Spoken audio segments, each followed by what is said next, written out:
Welcome, everyone. We're here today with Leslie Schover, and she has written Fission. And this is historical fiction about the nuclear age. It's very interesting. I understand it's kind of a true-ish story about her mother. Is that right? Yes, it actually is based a lot on my parents' family stories because they were in Oak Ridge, Tennessee for the Manhattan Project during World War II. So it's a really cool story. Um, Thank you. anyway, we'll let her get into it. Um, And we're going to talk today about who in the book would she'd have a beer with, who would be her bestie, and who she'd banish. So welcome, Leslie. And let's go ahead and get started. Just tell us a little bit about your book so we have some context for who you're talking about. Well, Fission is the coming of age story of Doris Friedman, who gets married at 19 to Rob and is told by a quack gynecologist that she's infertile. So they stop using birth control. She immediately gets pregnant and has to drop out of college. And her husband is recruited for the Manhattan Project, and she follows him to Oak Ridge, where she is drawn into the orbit of a potential Soviet atomic spy. It's quite the summation. There's all kinds of stuff in it that I love. I related to her a lot. Not, I mean, I didn't drop out of college and get pregnant at 19, but she lives in this small kind of insular southern community and she's Jewish. And I live in this small insular southern community and I'm Jewish. And just kind of the things she encountered, it just really rang true for me. I really like that aspect of it as well. Anyway, anyway, so let's go ahead and get started. Who in the book would you like to have a beer with? I would like to have a beer with that young mother of mine who I characterized as Doris because I wasn't born till my mother was 30. So I never got to know that early mother that my father called my sweet Janet. I knew the somewhat harsh and disillusioned mother of my childhood. And I would have loved to have asked her what it was like to fall in love with my father at such a young age and to leave everything she knew, try to learn how to be a mother, and go to that southern town where one of the women she encountered actually asked her, if you're Jewish, how come you're blonde and have hazel eyes? And where are your horns? Because she actually believed that Jewish people had horns.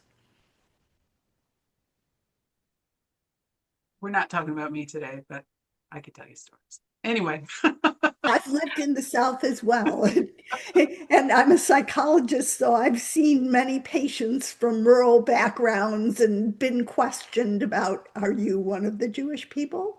I always knew that was a dreaded question. yeah, it, one day we'll meet in person and talk about this. Anyway, I'd love to. who would be your bestie?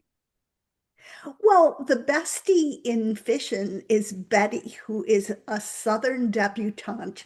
And in the book, she's the one who thinks initially that Jews have horns. And after Doris storms out of her house, she has the grace to come and apologize and bring Doris a cake. And they become good friends and they help each other through things like Betty's miscarriage and Doris's fear when her husband gets an accidental radiation overdose. And what I like about Betty, as I wrote her, she's totally fictional, is, that she goes outside her lane. She's curious enough that despite her privileged insular upbringing, she's willing to look beyond her life and meet somebody who's very different and eventually even become an interior decorator instead of just a housewife. My son calls that accidental anti-Semitism. Like it's not true prejudice or hatred. It's just like you kind of stumble into it through ignorance. Yeah, I think it's what you've been taught. And you've Yeah. never met anyone very different than you. And Hmm. that was true for Doris too. I mean, she was insulated in her first generation immigrant world. Hmm.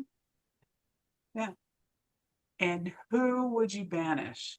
Well, I thought about this because Doris does have one friend that is not portrayed in a very nice light, but I decided to banish Dave Sokol, the potential Soviet spy, because he's very manipulative and he flatters Doris as her piano student and really his goal is to try to seduce her to see if he can get into her husband's files and copy his circuit diagrams and stuff. So that part is negative, but he's actually based on a real spy that operated in Oak Ridge and escaped back to the Soviet Union.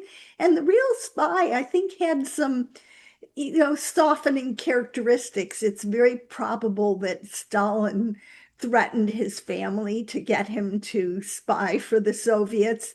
And he also believed, in communism, as many people did in that era, and believed that the atomic bomb shouldn't just be a US monopoly. So if you call him a traitor, his family lived part of their lives in the US and part in Russia. So where was his loyalty and was he really a traitor? Hmm. Yeah, he was very three-dimensional. He was an interesting character. He really was. I wondered if you would pick him to banish. Yeah, well, I really got inspired by a nonfiction book called Sleeper Agent by an author named Anne Hagedorn.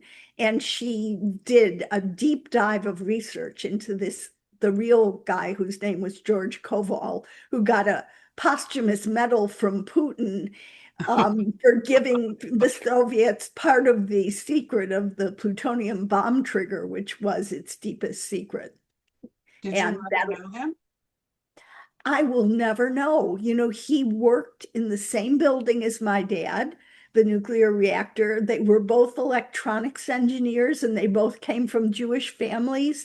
He was in Oak Ridge for maybe less than a year, but it seems unlikely their paths wouldn't have crossed. But everyone involved is long gone, so I have no way of knowing. Man, I'll bet you wish you could ask. Oh, yeah, 1,000 times.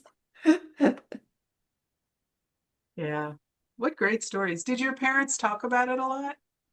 A fair amount. I mean, my parents loved to tell stories, and they had certain funny Oak Ridge stories that they told over and over. And when I started writing the book, I realized that all these stories were really kind of skeletons. And in order to flesh them out, I had to do a lot more research and imagine things, to make them really three-dimensional. Well, you did a great job. It's an interesting Thank you. book. I enjoyed reading it. I hope everyone else will enjoy reading it too. We'll put up graphics and a link so that everyone can buy it for themselves and read it. Thank you so much for joining us, and hopefully you'll write something else so we can read that too. I've got two in progress. Excellent, excellent. We'll come back and talk to us about them too. Would love to. And thanks for having me. Of course, of course. Take care.